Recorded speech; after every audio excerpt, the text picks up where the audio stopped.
Assalamu alaikum dear students. I am your science teacher and we have shared 3 videos of unit number 1. This is lecture of class 4.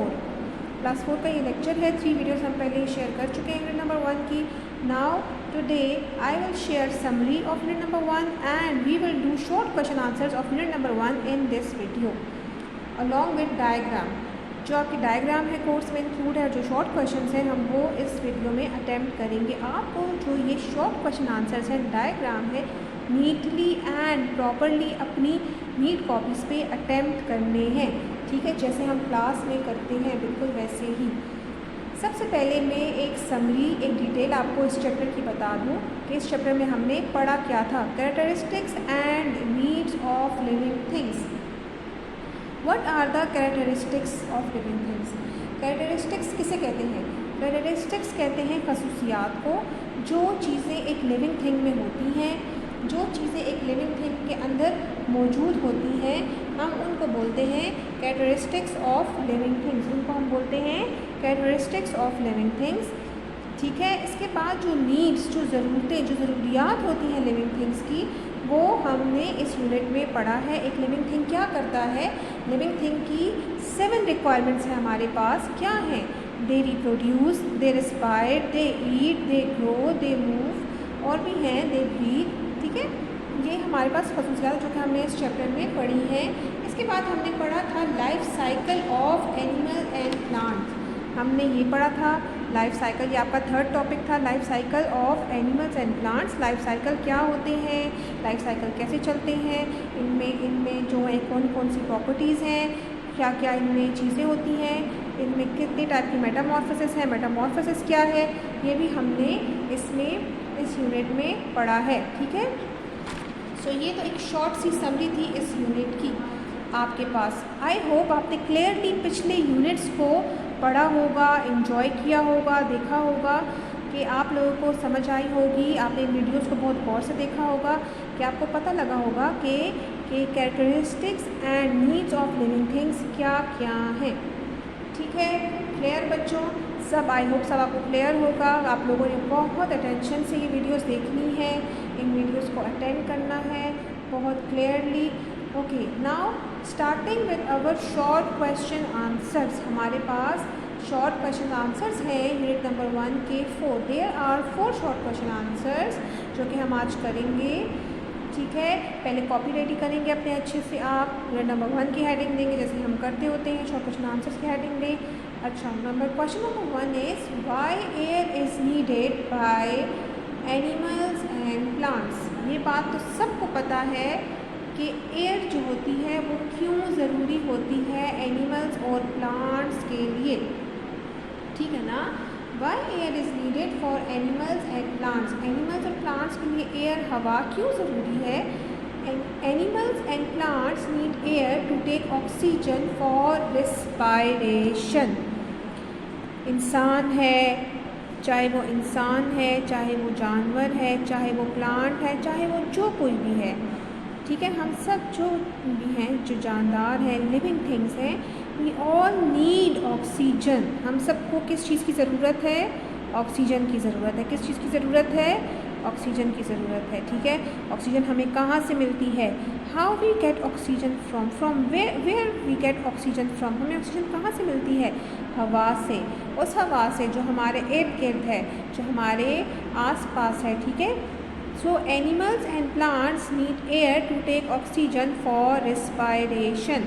Respiration का मतलब है सांस लेने के लिए. ये प्रोसेस है. respiration is a process. हमारा सांस लेने के लिए जो प्रोसेस है जिसमें हम एयर को इनहेल करते हैं, एक्सहेल करते हैं, कार्बन डाइऑक्साइड को बाहर निकालते हैं. सो ऑक्सीजन जो है वो हम एयर से लेते हैं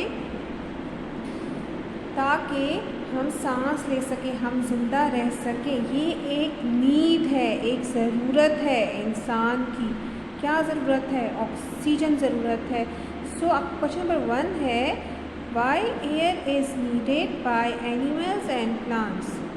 Y air is needed by animals and plants. And the answer is animals and plants need air to take oxygen for respiration.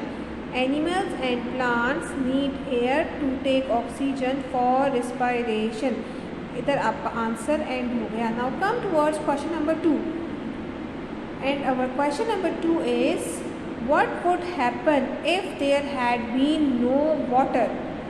What would happen if there had been no water? So our answer is, if there is no water there will be no life.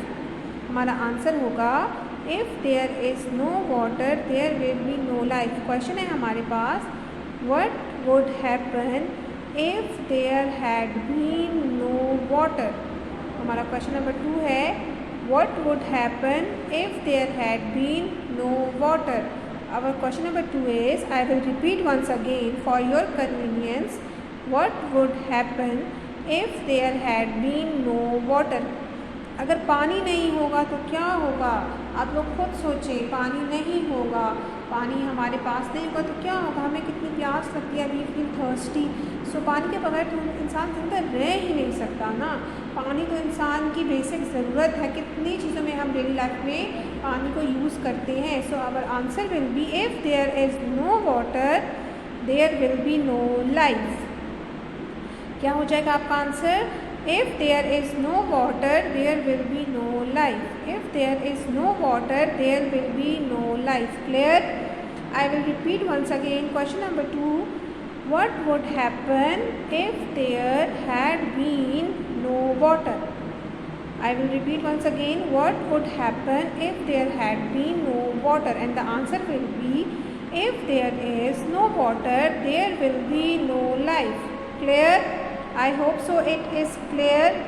All of you clear to you? Now come towards question number 3. Our third question is define locomotion. आप लोगों ने क्या करना है? पहले question लिखना है, define locomotion. अच्छा, पहले मैं आपको लोकोमोशन के बारे में थोड़ा सा बता दूँ।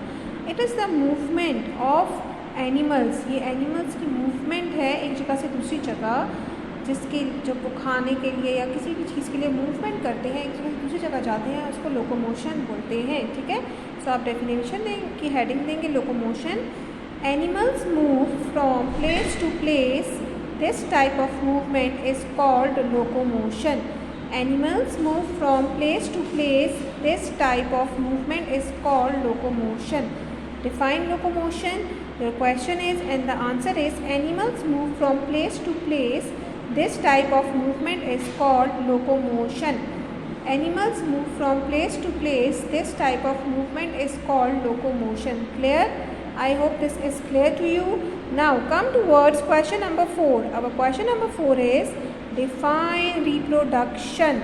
क्या है हमारा question number 4? Define reproduction. Define reproduction. Reproduction, it is a process in which living things make new life. It is a process in which living things make new life. ठीक है, reproduction वो process है जिसमें जो इंसान हैं, जो animals हैं, अपनी तरह के और जो बेबीज़ हैं, ऑफस्प्रिंग्स हैं, अपनी तरह के बच्चे हैं, वो प्रोड्यूस करते हैं। जैसे कैट का बेबी किटन है, डॉग का बेबी हमारे पास पपी होता है, ह्यूमन बीइंग का जो बेबी होता है वो छोटा सा बेबी होता है हमारे पास। ठीक है, so this is the process of reproduction. Clear?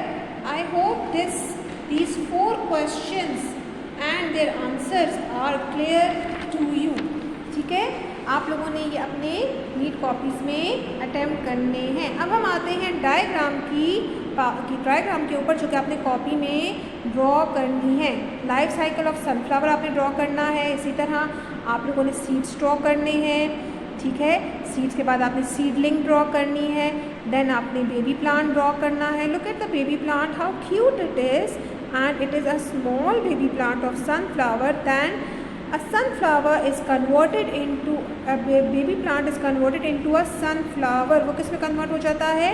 Sunflower में। सनफ्लावर का एक कैरेक्टरिस्टिक्स, जो मेन कैरेक्टरिस्टिक्स उसका ये है कि इसकी जो मूवमेंट है, इसमें जो लोकोमोशन है वो ऐसे शो होती है कि ये जो अपनी मूवमेंट है सन की डायरेक्शन में, जहाँ पे सूरज घूमता है वहाँ पे ये फ्लावर घूमता है। जिस टाइप पे जिस तरफ सूरज होता है उस टाइप पे उस तरफ ये होता है, ठीक है। Look carefully at the diagram and draw it very neatly with colours and with labelling, and your labelling will be in the capital letters. क्या ड्रॉ करेंगे? Seeds, seedling, plant and then flower. ठीक हो गया? Clear? Okay, I will catch you in next video in which I will share question answers, long question answers. Till then, take care and bye. Allah Hafiz.